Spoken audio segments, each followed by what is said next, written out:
tell us how can us doulas all over the world promote the principles and the possibility of orgasmic birth in our work? Yes, and I'd be honored if doulas all over the world started using some of the principles. And I think doulas really do hold that. The first principle in supporting an orgasmic birth is to kind of set a safe and private environment. And as doulas, I always say we're keepers of that birth ambiance. That's one of the first things we do, is to find out for the mother, how does she feel safe? How can we adjust the lights? How can we bring, or either keep the sounds quiet or bring in sounds or music that she likes? And smells, aromatherapy, what makes the mother feel safe. So really taking in all her senses, what she sees, what she smells, what she hears, and always touch, finding out, is touch safe? And so when a doula sets this birth ambiance and helps the mother to feel safe and private, that's what's most needed for a woman to really go inside, to surrender to the power within and trust her intuition. And that's how women most have this pleasurable, ecstatic, blissful birth, is to allow their own hormones to flow in an optimal way, to trust and connect with their baby and their body and their intuition, and then the pleasure can flow. How do you think that the best way would be to implement that in hospital environment? It's a challenge. Yes, and the one thing I always say is, certainly, if you think about, as Ina May Gaskin says, the energy that gets the baby in gets the baby out, which certainly that's the principle of orgasmic birth, is to create the environment, the ambiance, the feeling, the same way that we open ourselves to orgasm and our sexuality is the way to open ourselves to birth and birthing our baby in pleasure. So this is much easier to do in our own environments, but it's not that we can't do it elsewhere. I'm sure many of us have made love and had very intimate experiences in hotels, and some of us outside in the woods, and it's nice to find other environments, but we always are very careful where that is. So I think we can also do this in a hospital, but it takes a hospital really being sensitive and creating this safe space. One of the things in a hospital too is often people just barge in the room without asking. And I think if we could change that policy, Marsden Wagner years ago taught me one thing, that for just a very small price we could make women have a lot more privacy, and then labor would go easier. And he said, with just a little rubber stopper that we put under the door.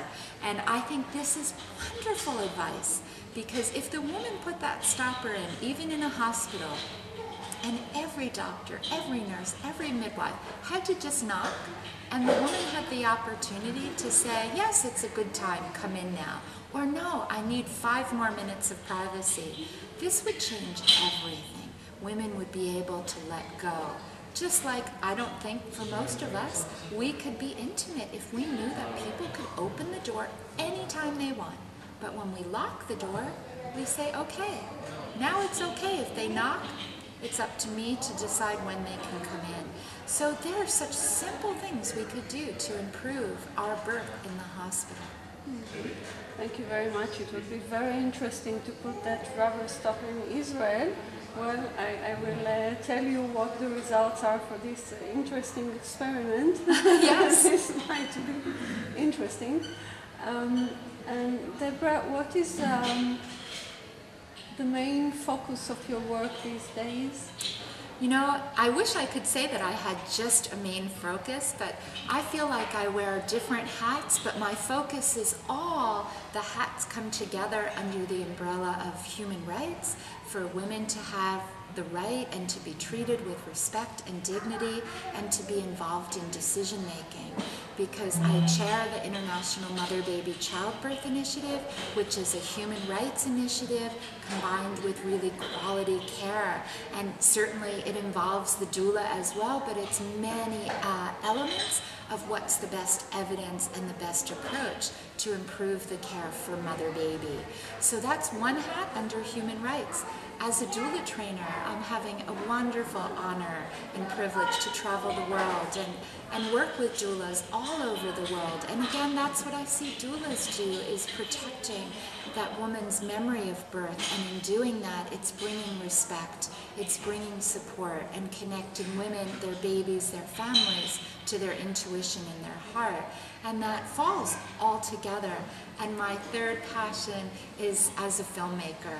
And I think film is a very powerful vehicle to bring a message to many around the world. The women, the men, but also the doulas, the birth workers, the institutions of what's possible in birth. So all three of these hats kind of come together under that human rights umbrella, and each one of them has an equal importance in my life and how I move in and out of those roles. Thank you very much. And Deborah, in anticipation of this coming World Doula Day and Week, this coming March, have you got a special message for doulas all over the world? What should be the next step? How should we act? What should we do? And of course, a general message for our work. Yes, and doulas of the world, you mean so much to me. And as I've always said, we're not new. We're reconnecting the circle of support of women at birth. And only in our age have we proven how important this physiology is. As we know, when women are together in life, we cycle together.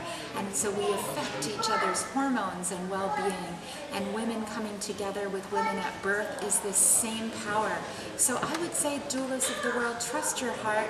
You know that you're making a difference, even though we face many challenges to be recognized by our governments, by our healthcare systems, and sometimes, sadly, by sister women as midwives or physicians, not understanding the importance of that continuous support at birth. But we are making a difference, and doulas are growing, and more countries around the world are beginning to have the cracks in their healthcare system to make the space and honor the value of this role. So keep going, and I always say, do it with a smile. Understand that this is a broken healthcare system, and many of the people that work in a broken system, like a dysfunctional family, have their own pain. So hold your caregivers as you would hold the mother, and let them let go of their fear and their pain so we can welcome them and join them in this important time of welcoming new life into the world. Thank you for this beautiful and important message. And finally, have you got a special message for birth community in Israel? Yes.